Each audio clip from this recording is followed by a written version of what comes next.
Ești nebun. De cât timp mă urmărește? Un an? 2, 3, 4, 5, 6, 7, 8, 9. De 9 ani?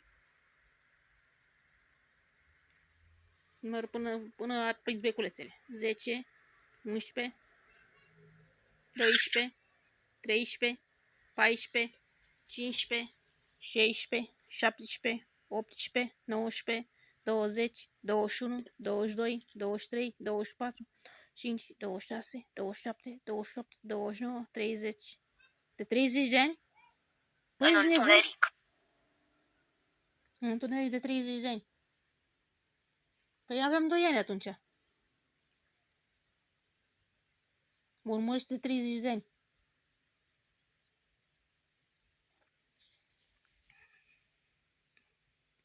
Și ce vrei